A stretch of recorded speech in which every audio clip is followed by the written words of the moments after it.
E as notícias estão quentes. Espanha humilha Moraes de novo, pois é, Moraes humilhado internacionalmente e STF em xeque com nova derrota. Lula, furioso, defende gafe de Janja e Lula perde a linha e defende a fala polêmica de Janja, criando crise política. O outro assunto é que Mota dobra a aposta contra o STF. Mota desafia o Supremo e promete guerra total contra a ação contra Bolsonaro. Um órgão internacional reconhecido mundialmente encaminhou documentos que podem abalar toda a estrutura política brasileira. Será que estamos diante do início de uma mudança histórica? Fique ligado, porque essa história ainda vai se desenrolar muito. Então fique aqui comigo, já te convido a você se inscrever no canal, deixar o seu like e também a você deixar o seu comentário logo aqui embaixo. Fala, guerreiros! Olha, isso aqui é inédito. Hugo Mota agiu, enfrentou o Supremo e entrou com uma ação no STF para suspender a ação do golpe contra o Bolsonaro, contra o Ramagem e para fazer valer a decisão da Câmara, a votação da Câmara dos Deputados. Então para aí tudo o que você está fazendo, porque isso aqui é urgente. Mostra uma mudança de postura do Hugo Mota. Nesse nosso encontro de hoje, eu vou te mostrar duas coisas. Primeiro, como que o Mota agiu para enfrentar o STF para defender a Câmara dos Deputados. E segundo, se isso vai dar certo ou não. Vai funcionar? E você vai ficar abismado ao ver como os ministros do STF não se aguentaram.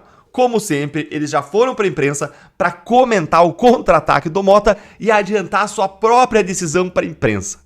Vamos então para o primeiro ponto. Olha aqui essa matéria da CNN explicando o que aconteceu.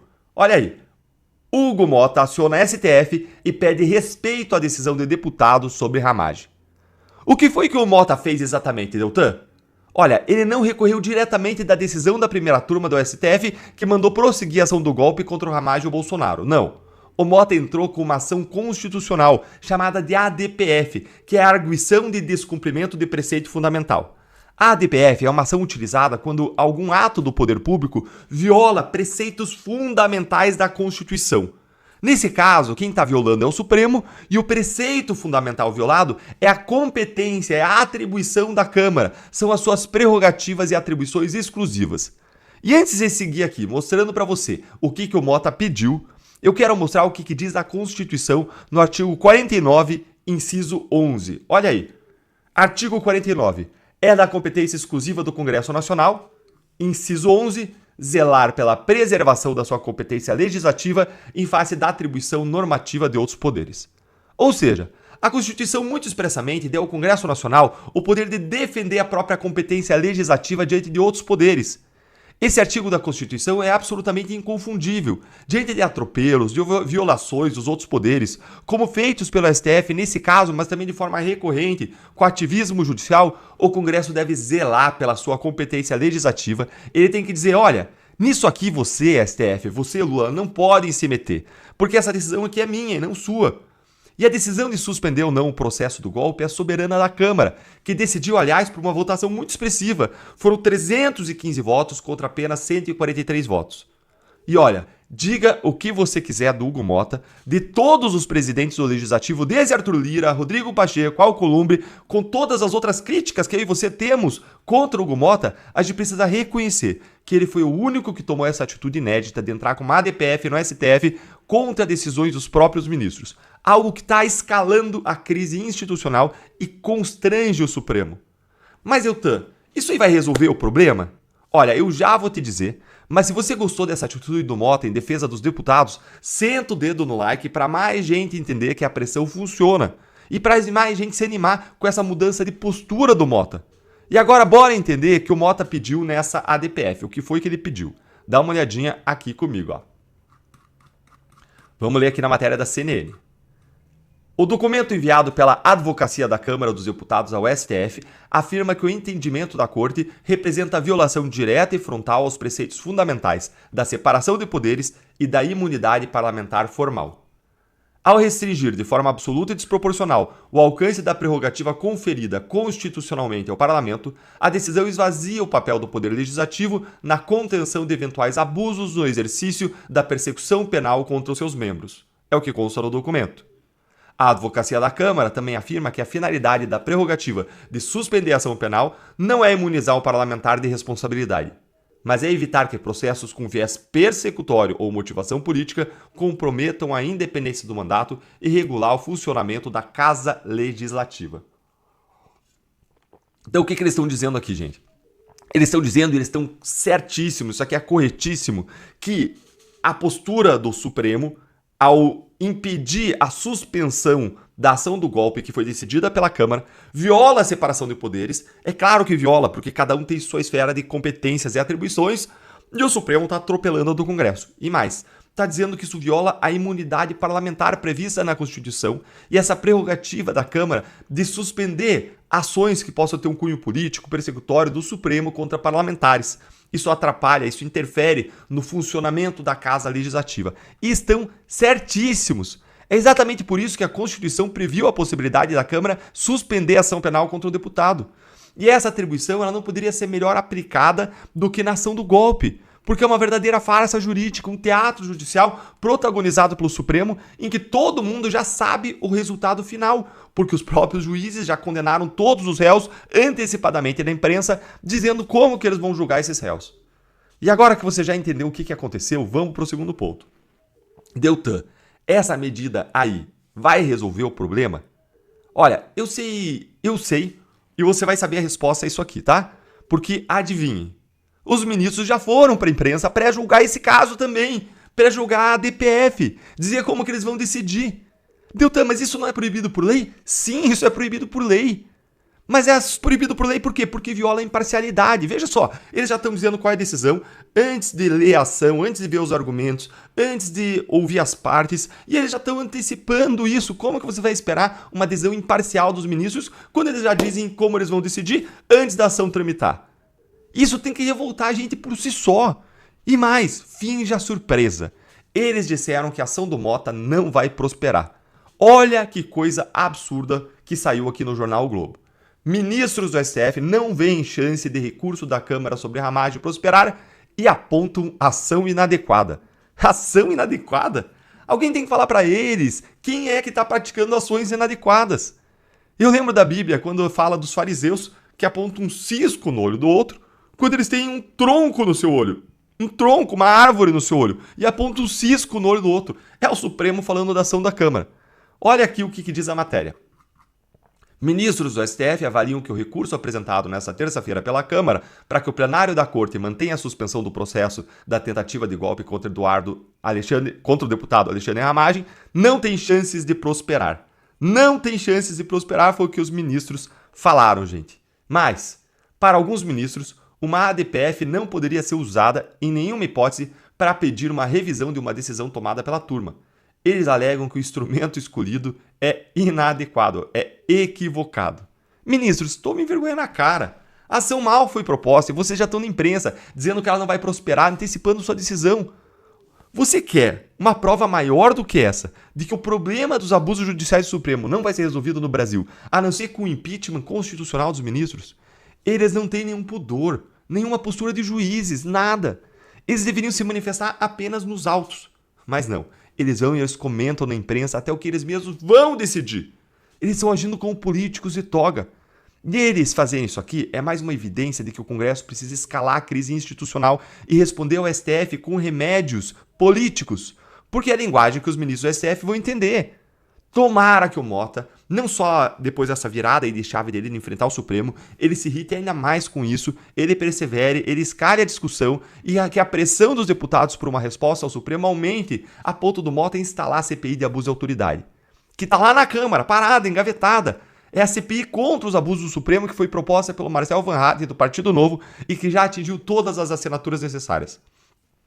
Se o Mota não tiver disposição de fazer o que é certo e justo, que o faça por cálculo político. Porque imagina o quanto de gente que, como você, como eu, estão frustrados e ficam frustrados ao ver tudo isso acontecendo. O que a gente não pode fazer é desistir. Aquele ditado Deus ajuda quem cedo madruga, quem trabalha, deveria ser adaptado para dizer algo como Deus insiste aquele que persiste.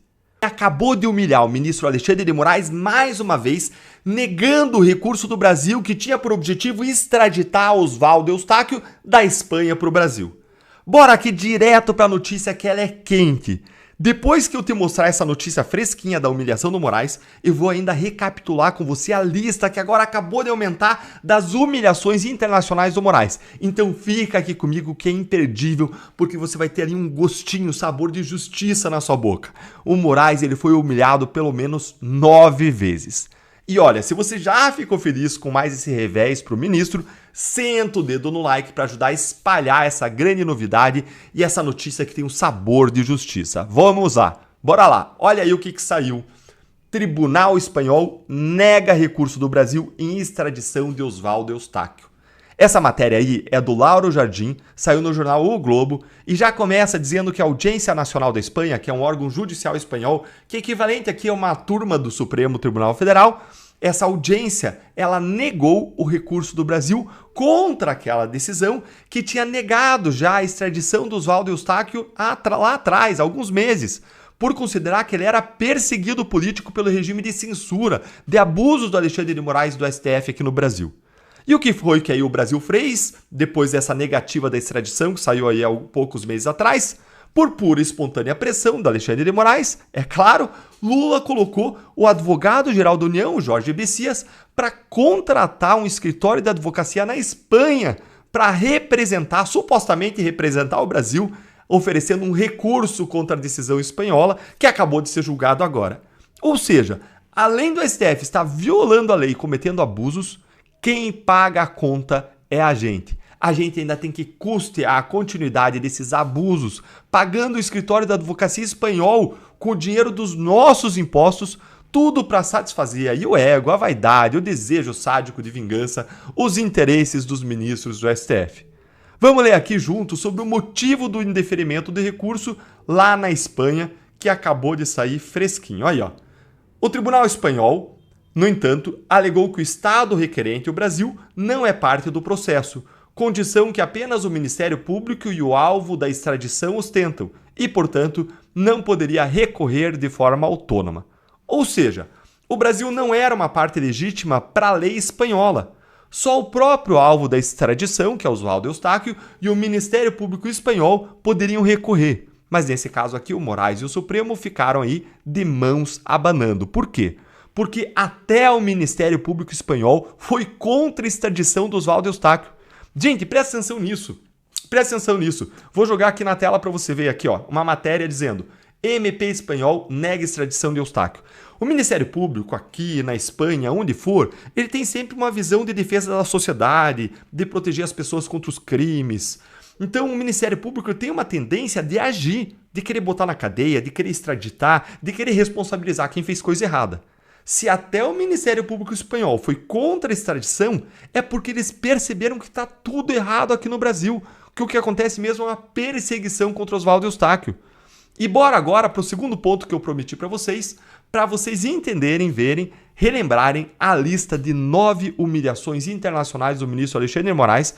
E na medida em que você gostar, curte aí o vídeo com força. Dá uma olhadinha aqui, ó. Primeira humilhação.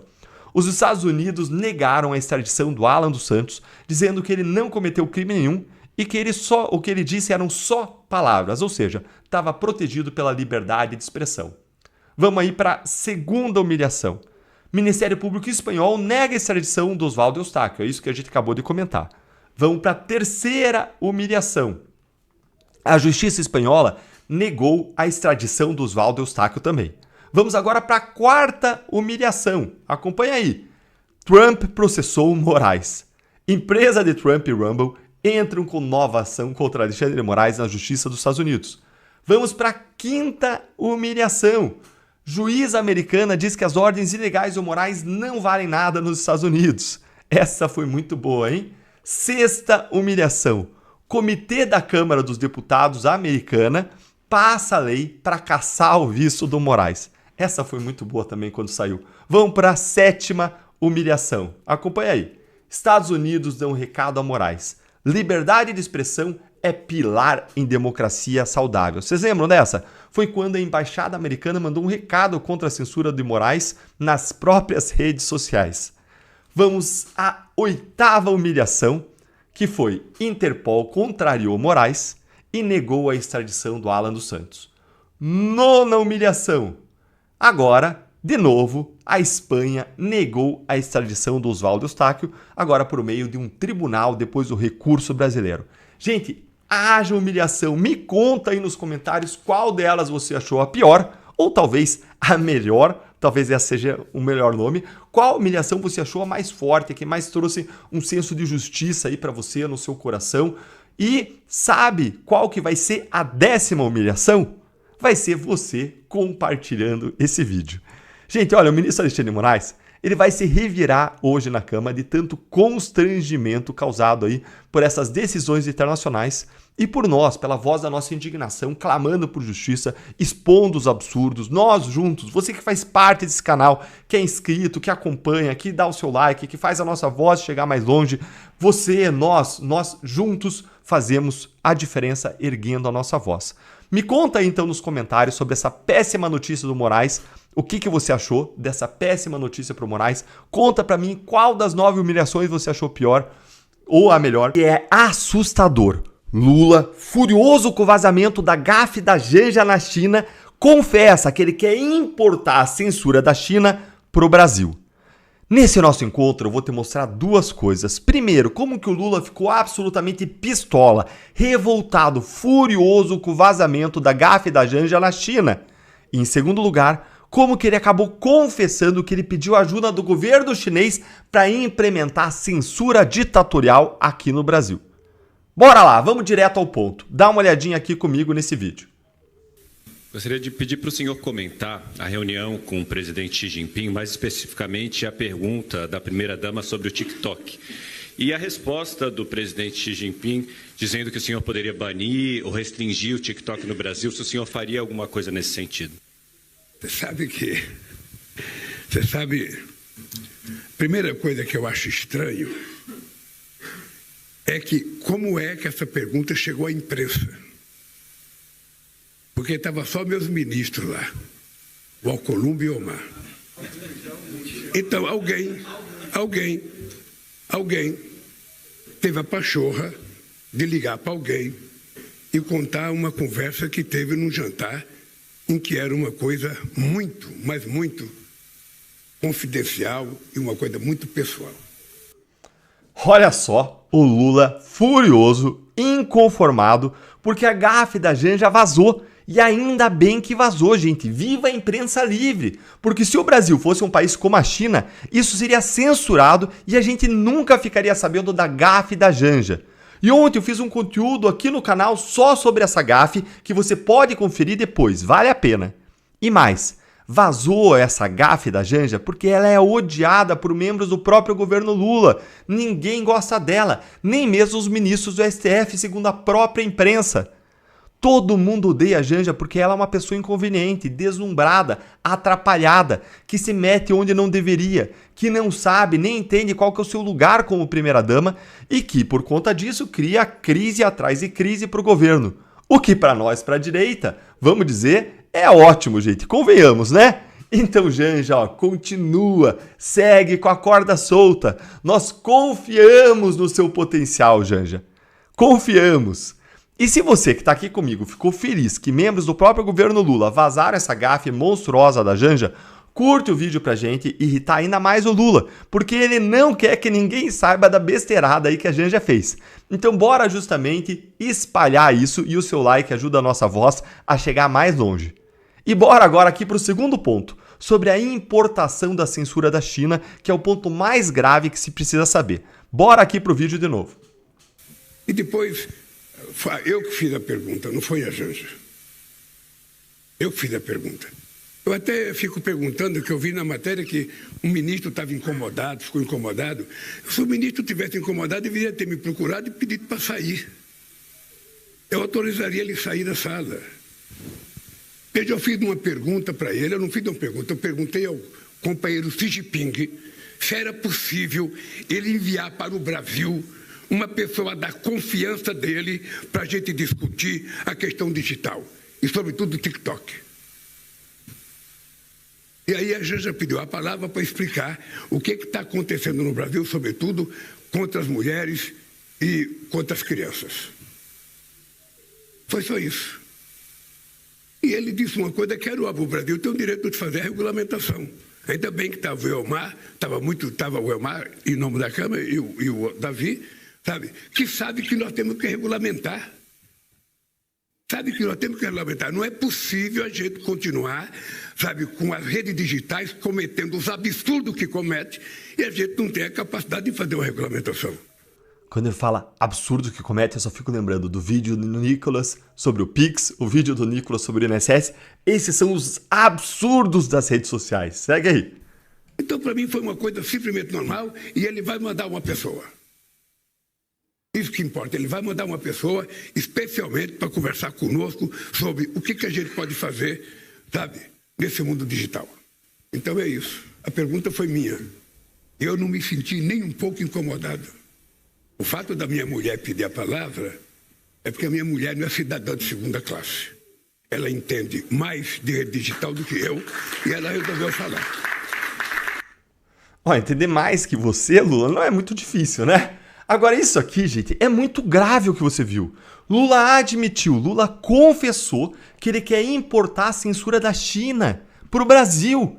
E não tem como passar pano, não, viu, esquerda? Viu, jornalismo militante? Não tem como. Dizer que ele pediu pro Xi Jinping para ele mandar alguém da sua máxima confiança para discutir regulamentação das redes sociais do Brasil não tem nenhum outro significado.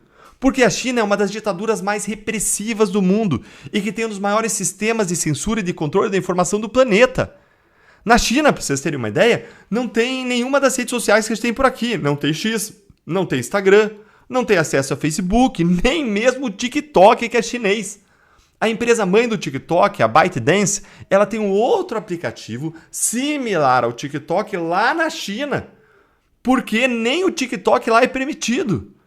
E todas as redes sociais e a internet são controladas com mãos de ferro, são fiscalizadas ali com lupa pelos órgãos de censura do governo. É isso que o governo Lula quer trazer para cá, ao confessar que ele pediu ajuda do Xi Jinping para regulamentar as redes sociais diante dos absurdos que acontecem nas redes sociais. E quais são os absurdos que incomodam o governo Lula? São as críticas. Críticas como a do Nicolas, que eles ficaram que nem barata voa sem saber como responder. A China não tem nada além disso para ensinar o Brasil nesse campo. Essa notícia está longe de estar concluída e por isso a sua atenção é essencial. Curta para fortalecer o canal, deixe o seu comentário com o que você acha que está acontecendo por trás das cortinas e compartilhe para que mais pessoas fiquem por dentro desse trama. Pois é, informações é poder e junto podemos acompanhar cada passo dessa história que pode mudar o Brasil. Conta tudo junto.